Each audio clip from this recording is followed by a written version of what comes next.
2 deep dives on Mozart's clarinet, flute, horn, bassoon, oboe, and flute and harp concertos. Here is the first one.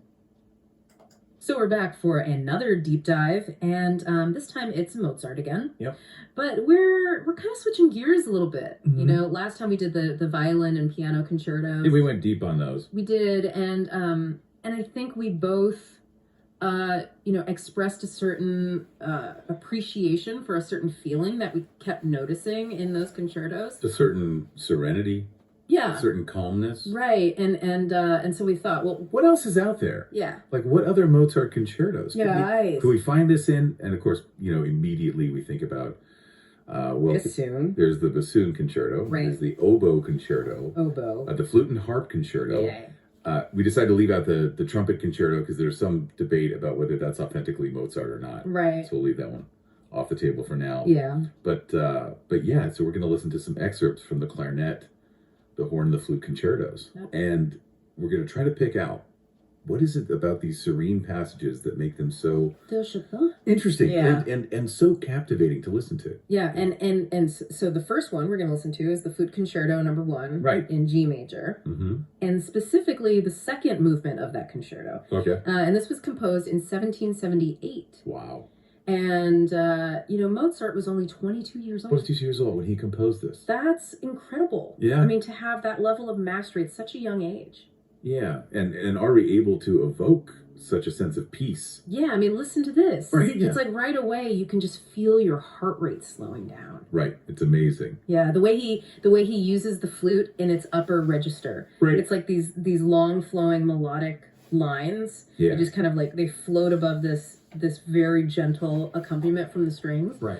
And it's very simple. It's uncluttered. Right. And the harmonies pretty straightforward. And I think that contributes to this sense of clarity. Yeah, just this youthful serenity. It's like you can just see the world through fresh eyes. Yeah, there's an effortlessness to it. Exactly. Yeah. There's no striving. Right. There's no angst. Right. It's just pure beauty. Yeah. and joy. Okay, so now let's jump ahead a few years. Okay. To 1786. Okay. And this is the horn concerto number 4 in E flat major. Right. And here Mozart is 30 years old. Okay. A little bit older now. A little bit older. So how does this serenity differ from the flute concerto? Yeah, how's it different than the flute concerto? Well, I think, if we think about Mozart's development as a composer, over time by this point, right. his harmonic language has become a little bit more sophisticated, a little bit more rich. Exactly. And I think that's reflected in the serenity of this horn concerto. Right. There's a different weight to it. It's not just this youthful kind of effortless beauty. Right. It's a little bit more grounded.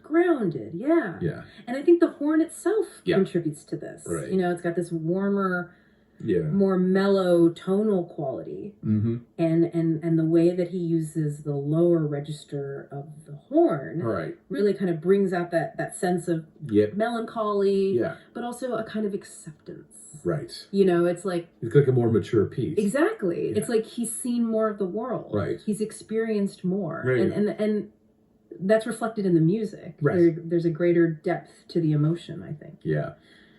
Okay. And then finally we come to 1791. Right. And this is the year that Mozart died. Yeah. At the young age of 35. Way too young. And this is his clarinet concerto in a major. Mm-hmm. And again, we're going to be listening to the second movement. And so, knowing that this was one of his last works. Yeah. Does that change how we hear the serenity? I think for a lot of listeners, it does. Yeah. I mean, it definitely adds a layer of profoundness. Yeah. Because that he's right. He's nearing the end of his life. Right. And there's this sense of, acceptance. Right. Resignation. Right. But also this incredible beauty. Yeah. And peace. Right. And the clarinet, it has this incredible ability to create this very smooth, almost vocal sound. Yeah. And in this movement, it's like it's singing a lullaby. Right. You know, and it's like a lullaby, not just for the listener, right, but maybe for himself as well. Right. You know, it's like he's coming to terms with his own mortality and, yeah. and finding peace in that. Yeah, there's a quiet melancholy to it, yeah. but also a real acceptance. Right. Yeah, yeah. And the simplicity of the melody is, I think, what makes it so powerful. Right. Because it's not trying to be you know, overly complex or virtuosic. Yeah. It's just this very pure, simple expression of peace and acceptance. So, I mean, what's so amazing is that we've kind of heard these three different shades of serenity. Yeah. You know, we've got the youthful clarity of the flute concerto when he was 22, and then this kind of warmer, more contemplative piece of the horn concerto when he was 30. Yeah. And then this really profound, almost ethereal serenity of the clarinet concerto at 35. Yeah, and I think it's really interesting to think about, you know, these pieces in the context of Mozart's life. Right. You know, like how might his experiences have shaped the way he expressed this feeling at different times in his life. Right. You know, like what was he going through? When he wrote the flute concerto, what was he going through when he wrote the horn concerto? Right. What was he going through when he wrote the clarinet concerto? Yeah. You know, and how did that affect the music that he created? That's a really great point. Yeah. And you know, this deep dive kind of leaves us with this thought. Yeah. You know, as you go back and you listen to these three serene movements, how does your own understanding of serenity change? Yeah. Knowing when, in Mozart's life, he composed these pieces. Yeah. And what does serene even mean? Yeah. You know, when you think about the whole scope of Mozart's work, you know, which is so full of joy and sorrow and anger and love. Yeah. You know, like, where does serenity fit in to all of that? That's a great question. And I think we'll leave our listeners with that. I think so. Yeah. I think that's a good place to end. Okay, great. Well, thanks for joining me for another deep dive. It's always a pleasure. All right, we'll see you next time. Here is the second deep dive. All right, so we're diving deep today into some Mozart. Oh, yeah. We're looking at 3 of his concertos. Yes, 3 of them. Specifically the final movements. Yeah, the final movements of 3 concertos from his early period. Exactly. And, you know, I was looking at the source material. Oh, okay. I've got that Kai Feng Lee YouTube channel. Always insightful. Yeah, and he uses this word, vivacious, to describe these movements, and I thought, that's kind of a good word for it. I agree. There's so much energy in these final movements. Oh, yeah, just pure energy. And, you know, we're talking about Mozart when he was... Yeah, when he was really young. Really young. Late teens, early 20s. Yeah, like just a kid, basically. Basically. So I thought it'd be interesting to kind of see if we can track, like, how his style developed. Right, exactly. Even in just those few years. Because it's a really short period of time, but you can hear... So much change. So much development. Okay, so let's start with the bassoon concerto, right? The one in B flat major. We're talking 1774. 1774. Mozart is 18 years old when he writes this. Yeah, just a kid. What do you hear in this final movement in terms of that vivaciousness?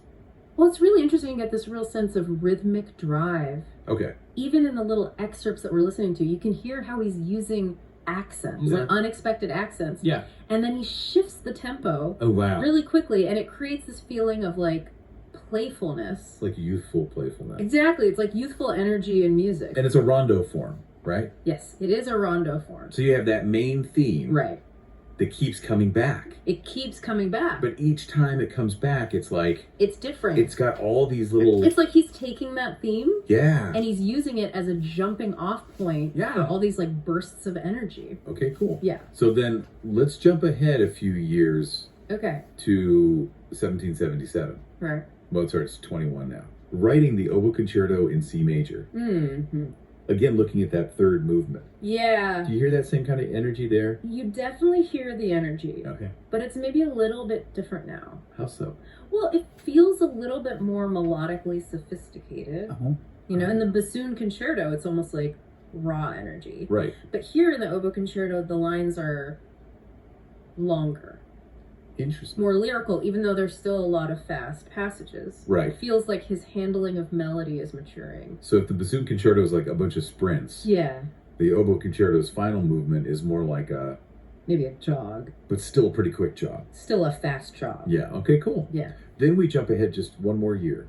to 1778. Mozart is 22 now. 22. And we're looking at the flute and harp concerto. Right, in C major. And this one's interesting because it's got 4 movements. Yes, it does.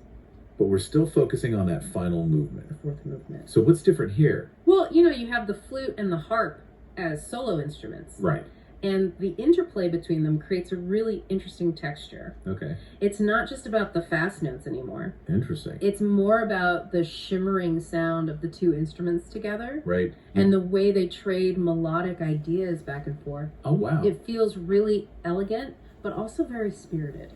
So in this one, he's really experimenting with the different sounds? Yeah, he's playing with the colors of the instrument. Yeah, okay, I like that. Yeah. So it's really cool to see how much he developed in just these 4 years. I know, it's amazing, right? He starts with that raw energy in the bassoon concerto. Mm. Then the oboe concerto gets a bit more lyrical and melodically complex. More mature. And then with the flute and harp concerto, he's exploring these really interesting textures. Playing with different colors. Yeah, and it's not just that the music is getting more complex. Right. But it's also that the music is harder to play. Oh, yeah. These pieces are really difficult. Especially for the soloists. Yeah. Absolutely. They require a lot of virtuosity. But the thing is, it never feels like he's just showing off. No, never. The technical difficulty always serves the music. Yeah. It's all about expression. Yeah, exactly. It's really impressive. It really is. And it makes you think, yeah, if he could do all this by the time he was 22, right, what would he have done if he had lived longer? Oh. It's really incredible to think about. Yeah, it really makes you wonder what he was capable of. I think it's amazing to listen to these pieces and to know that this is just the beginning for him. It's like a glimpse into the mind of a genius. And it's really inspiring. Absolutely. It makes you want to go out and create something yourself. Yeah, it makes you want to push your own boundaries. And explore new possibilities. Exactly. Well, thanks for diving deep with me today. It was my pleasure. And to all our listeners out there, keep listening and keep exploring. And keep wondering. Yeah. What would Mozart have created if he had lived longer? It's a question that will never be answered. But it's fun to think about. It is. Until next time. Goodbye.